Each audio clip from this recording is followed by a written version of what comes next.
ونسلم على رسوله الكريم أما بعد فأعوذ بالله من الشيطان الرجيم بسم الله الرحمن الرحيم يا أيها الذين آمنوا كتب عليكم الصيام كما كتب على الذين من قبلكم لعلكم تتقون صدق الله العظيم۔ دوسرا پارہ سورۃ البقرہ آیت نمبر 183۔ فرمایا اے ایمان والو، کتب علیکم الصیام، تم پر روزے رکھنا فرض کر دیا گیا، کما کتب علی الذین من قبلکم، جس طرح تم سے پہلے لوگوں پر بھی روزے رکھنا فرض کیا گیا تھا۔ لعلکم تتقون، روزے فرض کرنے کا مقصد یہ ہے کہ تم متقی اور پرہیزگار بن جاؤ۔ پہلی امتوں پر اگرچہ روزے اس طرح فرض نہیں تھے جس طرح اس امت پر پورے مہینے کے رمضان کے روزے فرض ہیں۔ پہلی امتوں میں، پہلی شریعتوں میں مختلف دنوں کے روزے فرض رہے ہیں۔ کسی امت پر یوم عاشوراء 10 محرم کا روزہ فرض تھا، کسی پر ہر مہینے 3 روزے فرض تھے، ایام بیز، چاند کی 13ویں، 14ویں اور 15ویں تاریخ۔ حضرت موسیٰ نے کوہ طور پہ 40 روزے رکھے، حضرت عیسیٰ نے جنگل میں 40 روزے رکھے، اور حضرت داؤد علیہ السلام کے روزے تو مشہور ہیں کہ ایک دن روزہ ایک دن افطار، ایک دن روزہ ایک دن افطار، صوم داودی۔ لیکن ہماری شریعت میں پہلے 10 محرم کا روزہ فرض تھا اور ہر مہینے 3 روزے فرض تھے۔ بعد میں جب ماہ رمضان کے روزوں کی فرضیت نازل ہوئی تو ان روزوں کی فرضیت ختم ہو گئی ہے، لیکن اب بھی اگر کوئی 10 محرم کا روزہ رکھتا ہے یا ہر مہینے 3 روزے رکھتا ہے تو اس کو ثواب ملتا ہے۔ روزے کی جو حکمت اللہ رب العزت نے بیان فرمائی، روزے کا جو مقصد لعلکم تتقون، تاکہ تم متقی اور پرہیزگار بن جاؤ۔ روزے کے فضائل اور مسائل آپ سنتے رہتے ہیں۔ نبی محترم صلی اللہ علیہ وسلم نے فرمایا ان اللہ فرض علیکم صیام رمضان وسننت لکم قیامہ فمن صامہ وقامہ ایمانا واحتسابا خرج من ذنوبہ کیوم ولدتہ امہ۔ اللہ نے تم پر رمضان کے روزے فرض کیے اور میں نے تمہارے لیے تاکید کی ہے کہ رات کو قیام کرو، تراویحیں پڑھو۔ فرمایا جو روزہ رکھے گا رمضان کے مہینے میں، رات کو تراویحیں پڑھے گا، وہ اس طرح گناہوں سے پاک اور صاف ہو جاتا ہے جس طرح آج ہی اس کی ماں نے اس کو جنا ہے۔ جس طرح بچہ جب پیدا ہوتا ہے تو گناہوں سے بالکل پاک اور صاف ہوتا ہے، اسی طرح جو رمضان کی قدر کرے گا، رمضان کے روزے رکھے گا، رات کو تراویحیں پڑھے گا، فرمایا وہ گناہوں سے اس طرح صاف اور شفاف ہو جاتا ہے۔ اور نبی پاک صلی اللہ علیہ وسلم نے فرمایا الصیام جنۃ من النار کجنۃ احدکم من القتال۔ روزہ جو ہے، روزہ یہ ڈال ہے، دنیا کے اندر رہتے ہوئے روزہ گناہوں سے بچنے کا ذریعہ اور ڈال ہے۔ آپ نے فرمایا جب اگر تمہیں کوئی بندہ برا بلا کہے، تمہیں کوئی گالی گلوچ کرے، تو تم جواب میں کہہ دو انی صائم، میں روزے دار ہوں، میں تمہیں جواب نہیں دے سکتا۔ تو گناہوں سے بچنے کا ذریعہ ہے دنیا کے اندر روزہ، اور فرمایا کل قیامت کے دن جہنم کی آگ سے بچنے کا ذریعہ روزہ ہے۔ جس طرح دنیا کے اندر روزے سے اگر تم روزے کی موجودگی میں گناہوں سے بچو گے تو یہی روزہ کل قیامت کے دن تمہیں جہنم کی آگ سے بچائے گا۔ آپ علیہ السلام نے فرمایا الصیام والقرآن یشفعان للعبد یوم القیامہ، روزہ اور قرآن کل قیامت کے دن بندے کی سفارش کریں گے۔ روزہ کہے گا اے ربی انی منعتہ الطعام والشہوات بالنہار فشفعنی فیہ، یا اللہ میں نے اس بندے کو سارا دن کھانے پینے سے، نفسانی خواہشات پوری کرنے سے روکے رکھا اور یہ رکا رہا، فشفعنی فیہ، یا اللہ آج میں اس بندے کے حق میں تیرے دربار میں سفارش کرتا ہوں کہ اس کو جنت میں داخل کر دے۔ اور دوسرا فرمایا قرآن سفارش کرے گا، یا اللہ انی منعتہ النوم باللیل، میں نے اس کو رات کو آرام کرنے سے روکے رکھا، یہ رات کو تراویحوں میں قرآن پڑھتا پڑھاتا رہا، سنتا سناتا رہا، فشفعنی فیہ، میں آج اس کے حق میں سفارش کرتا ہوں۔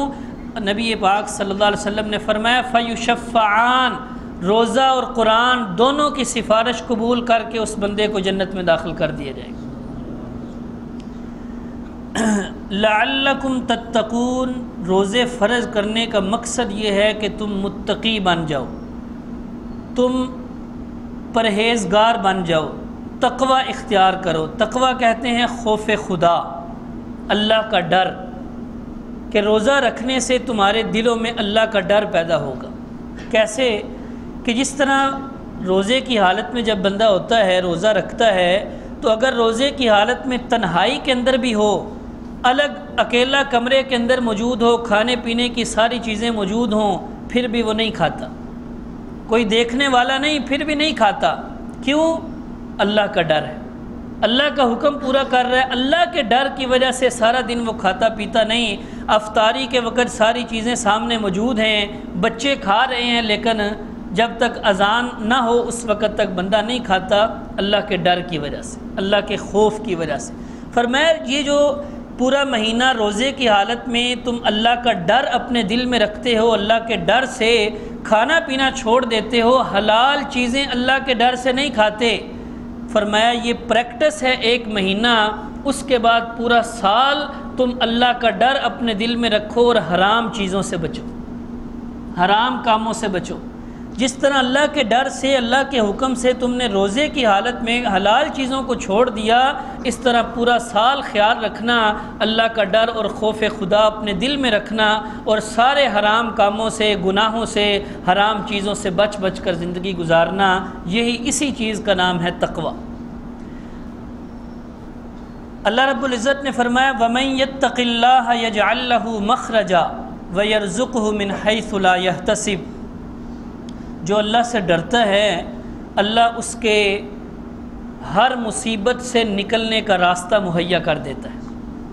وَيَرْزُقْهُ مِنْ حَيْثُ لَا يَحْتَسِبُ، جو اللہ سے ڈرتا ہے اللہ اس کو وہاں سے رزق دیتا ہے جہاں سے اس کا وہم و گمان بھی نہیں ہوتا۔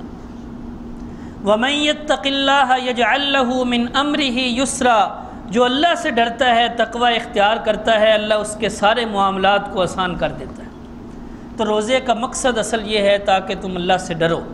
اور دوسرا، جس طرح روزے کی حالت میں تم سارا دن بھوکے اور پیاسے رہتے ہو اور بندے کو احساس ہوتا ہے بھوک اور پیاس کا، فرمایا سارا سال ان لوگوں کا بھی خیال رکھنا جو سارا سال بھوکے اور پیاسے رہتے ہیں، جو غریب، یتیم، مسکین ہے، جن کو سارا سال کھانا نہیں ملتا، جن کو ایک دو وقت کی روٹی نہیں ملتی، وہ بھوکے اور پیاسے رہتے ہیں۔ تم بھوکے اور پیاسے رہو تو جس طرح تمہیں احساس ہوتا ہے کہ بھوک اور پیاس برداشت کرنا کتنا مشکل کام ہے، فرمایا ان غریبوں اور مسکینوں اور یتیموں کا بھی خیال رکھنا جن کو سارا سال نہیں ملتا کھانے پینے کے لیے، وہ لوگوں سے مانگتے پھرتے ہیں، ان کا بھی خیال رکھنا۔ تو روزے سے ایک سبق یہ بھی حاصل ہوا کہ غریبوں اور یتیموں اور مسکینوں کا بھی خیال کیا جائے کہ دیکھو کتنی مشکل ہے بھوک اور پیاس برداشت کرنا، تو جو بھوکے اور پیاسے ہیں ان کا بھی خیال کرنا۔ روزے کا جو اصل مقصد ہے وہ ہے تقوی اختیار کرنا، اور تقوی نام ہے ہر قسم کے گناہوں سے بچ بچ کر زندگی گزارنا۔ نبی پاک صلی اللہ علیہ وسلم نے فرمایا کم من صائم لیس له من صیامہ الا الظمأ وکم من قائم لیس له من قیامہ الا السحر، کتنے ہی روزے دار ایسے ہیں کہ وہ روزہ تو رکھتے ہیں لیکن ان کو روزہ رکھنے سے سوائے بھوک اور پیاس کے اور کچھ نہیں ملتا، ثواب کوئی نہیں ملتا، بھوکے اور پیاسے بس رہتے ہیں۔ اور کتنے ہی رات کو قیام کرنے والے اتنے ہیں کہ ان کو صرف قیام، کھڑے ہونے کے علاوہ اور کچھ نہیں ملتا۔ کیوں؟ کیونکہ وہ روزہ تو رکھا لیکن باقی گناہوں سے نہیں بچے۔ اور دوسری حدیث میں نبی پاک صلی اللہ علیہ وسلم نے فرمایا من لم يدع قول الزور والعمل به فليس لله حاجة ان يدع طعامه وشرابه، جس بندے نے جھوٹی بات نہیں چھوڑی، جھوٹے کام، غلط کام اور غلط کاموں پر عمل کرنا جس نے نہیں چھوڑا، فرمایا اللہ کو کوئی ضرورت نہیں کہ وہ بھوکا اور پیاسا رہے، کہ وہ بھوک بھی برداشت کر رہا ہے، پیاس بھی برداشت کر رہا ہے، لیکن باقی گناہ کے کام کر رہے ہیں۔ غیبت وہ کر رہا ہے، چغلی وہ کر رہا ہے، گالی گلوچ، طعن و تشنیع، زبان کے ذریعے سے لوگوں کو تکلیف پہنچا رہا ہے، کانوں کا غلط استعمال کر رہا ہے، ہاتھوں کا غلط استعمال کر رہا ہے، تو کوئی ضرورت نہیں اس کے بھوکے اور پیاسے رہنے کی، کہ جب روزے کا جو اصل مقصد ہے، جو روزے کی روح ہے، وہی جب حاصل نہیں تو پھر کیا فائدہ۔ اور ایک حدیث میں آپ نے فرمایا لیس الصیام من الاکل والشرب انما الصیام من اللغو والرفث، روزہ صرف کھانے پینے سے رک جانے کا نام نہیں ہے، روزہ تو نام ہے ہر قسم کے بیہودہ کام اور ہر قسم کے گناہ سے بچ جانا، ہر قسم کے گناہ سے رک جانا، یہ اصل روزہ ہے۔ کہ صرف کھانے پینے سے بندہ رک جائے، روزہ تو ہو جائے گا، لیکن وہ جو روزے کا اصل مقصد ہے، جو روزے کا ثواب ہے، جو روزے کی روح ہے، وہ حاصل نہیں ہوگی۔ وہ اس وقت حاصل ہوگی جب بندہ ہر قسم کی نافرمانی سے بچے گا، کیونکہ روزہ عبادت ہے۔ مثال کے طور پر اگر بندہ نماز پڑھ رہا ہے تو نماز بھی پڑھ رہا ہو اور ساتھ ساتھ کوئی گناہ بھی کر رہا ہو، اس نماز کا تو کوئی فائدہ نہیں۔ اسی طرح روزہ بھی رکھا ہوا ہے، سارا دن روزہ ہے تو سارا دن اس کا عبادت میں گزر رہا ہے، لیکن اگر اسی عبادت کے اندر کوئی گناہ کر دے تو وہ عبادت پھر عبادت نہیں رہتی۔ کہ روزے نماز کی حالت میں جس طرح گناہ کرنے سے اس کی نماز میں کمی آ جاتی ہے، یہی وجہ ہے کہ نماز کی حالت میں کہا جاتا ہے کہ شلوار ٹخنوں سے اوپر رکھا کرو۔ کیوں؟ اور یہ حکم صرف نماز میں نہیں، یہ تو 24 گھنٹے حکم ہے کہ شلوار ٹخنوں سے اوپر رکھا کرو۔ نیچے رکھنے والے کے بارے میں نبی الاسلام نے فرمایا ما اسفل من الکعبین من الازار فی النار، جس کی شلوار ٹخنوں سے نیچے ہوگی وہ جہنم میں جائے گا۔ تو اب نماز کی حالت میں شلوار پینٹ وغیرہ وہ ٹخنوں سے نیچے ہو تو ایک طرف وہ نماز پڑھ رہا ہے تو دوسری طرف اس کو گناہ ہو رہا ہے، تو اس کی وجہ سے نماز کے ثواب میں کمی آ جائے گی۔ اسی طرح روزے کی حالت میں اگر کوئی گناہ کرے گا تو اس کی وجہ سے جو روزے کا اصل مقصد ہے وہ ثواب حاصل نہیں ہوگا جو ہونا چاہیے۔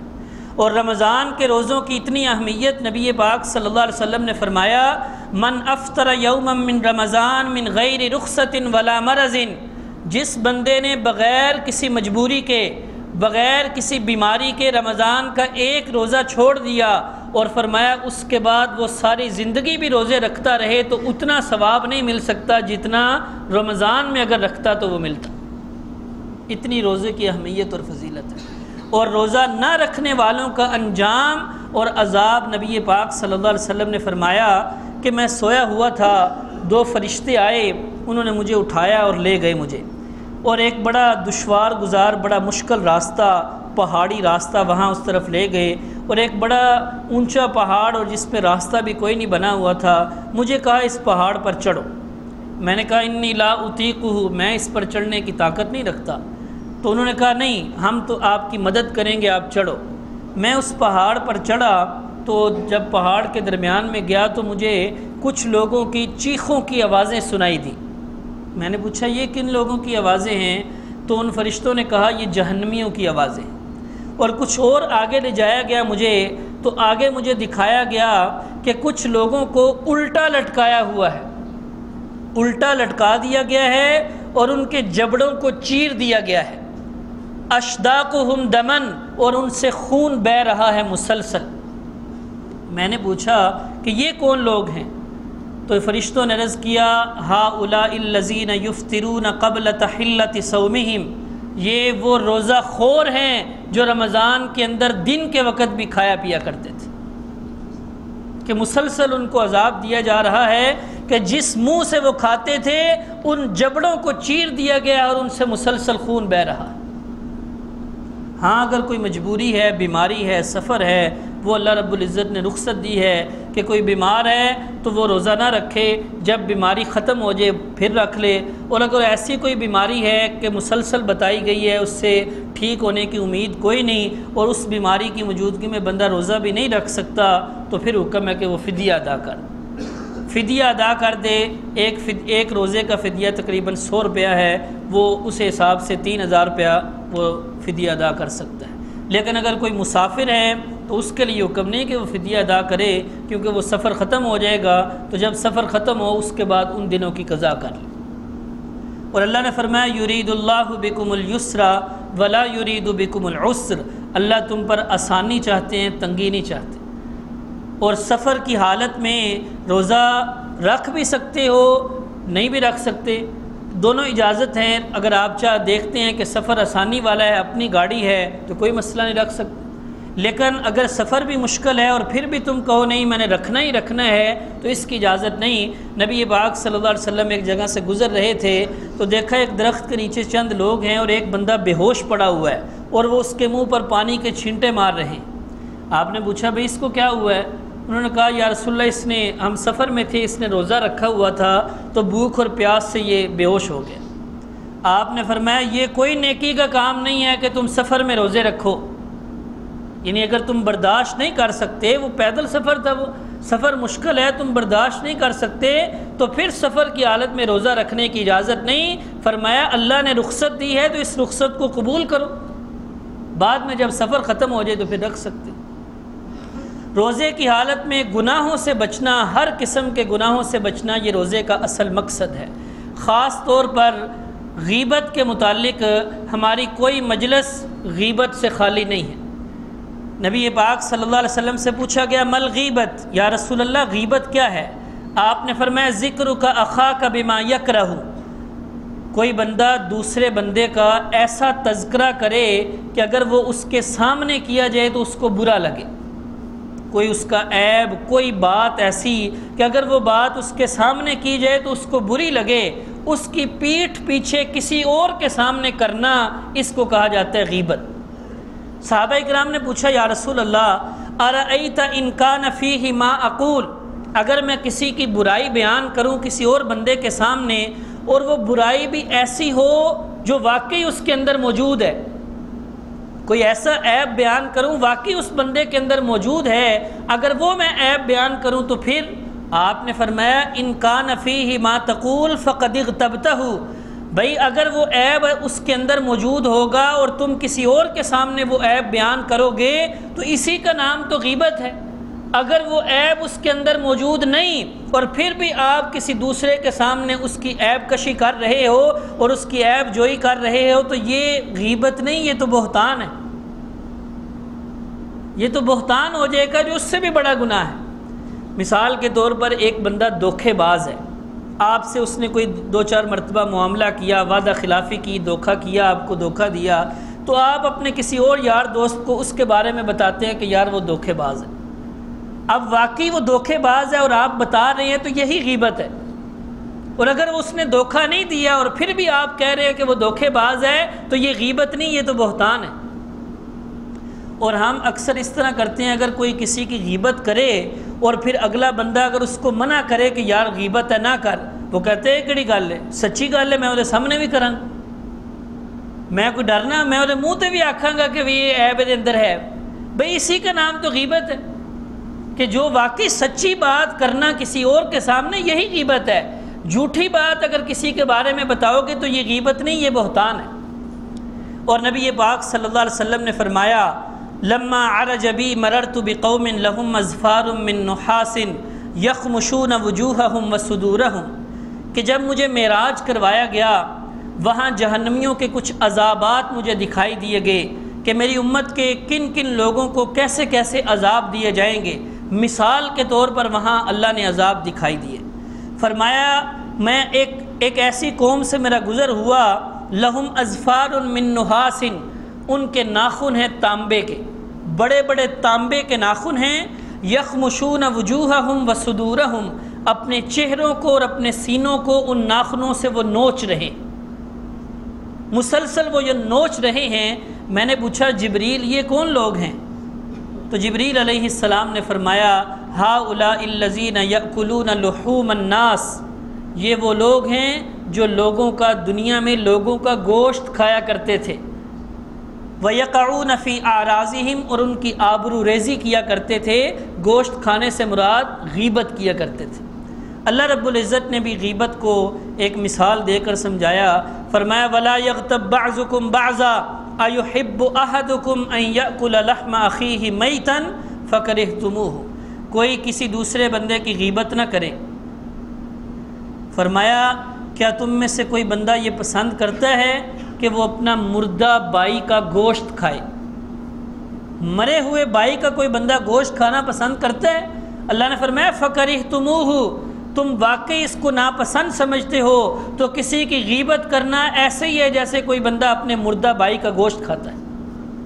اور مردہ بھائی کے گوشت کھانے سے غیبت کو مثال کیوں دی گئی کہ جس طرح مردہ اگر تم اس کو کوئی تکلیف پہنچاتے ہو تو اس کو کوئی تکلیف نہیں ہوتی، وہ کوئی اپنا دفاع نہیں کر سکتا، اس کو کوئی تکلیف نہیں ہوتی، اسی طرح جب تم کسی کی غیبت کرتے ہو تو جس کی غیبت کر رہے ہو وہ تو غائب ہے، وہ کچھ نہیں کر سکتا، وہ تو غائب ہے، وہ اپنا دفاع نہیں کر سکتا، وہ کچھ نہیں کر سکتا۔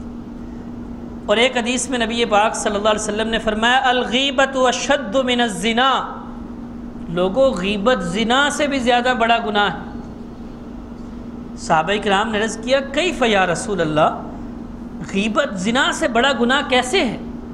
آپ نے فرمایا کہ جب بندہ کوئی اللہ نہ کرے زنا کرتا ہے پھر وہ اللہ سے معافی مانگ لیتا ہے تو اللہ معاف کر دیتے ہیں، لیکن کوئی بندہ جب غیبت کرتا ہے تو وہ اللہ سے معافی مانگے بھی تو اللہ اس وقت تک معاف نہیں کرتا جب تک وہ بندہ معاف نہ کر دے جس بندے کی غیبت کی گئی۔ گویا غیبت حقوق العباد میں سے ہے اور حقوق العباد کا معاملہ حقوق اللہ سے بھی بڑھ کر ہے۔ اس لیے روزے کی حالت میں ہر قسم کے گناہوں سے بچنا، غیبت ہو، چغلی ہو، بہتان ہو، گالی گلوچ ہو، کانوں کا غلط استعمال، گانے وغیرہ سننا، ہاتھوں کا غلط استعمال، کسی کو تکلیف پہنچانا، کسی کا نقصان کرنا، ظلم کرنا، یہ سارے گناہوں سے بچ جانا، اسی کا نام تقوی ہے۔ اور روزے فرض کرنے کا اصل مقصد یہی ہے لعلکم تتقون، تاکہ تم متقی اور پرہیزگار بن جاؤ۔ اللہ رب العزت سمجھنے کی اور عمل کرنے کی توفیق عطا فرمائے۔ صلی اللہ علیہ وسلم۔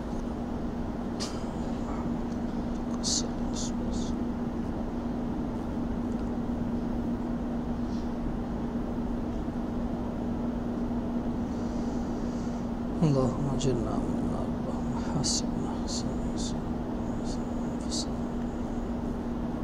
اللهم ربنا آتنا في الدنيا حسنة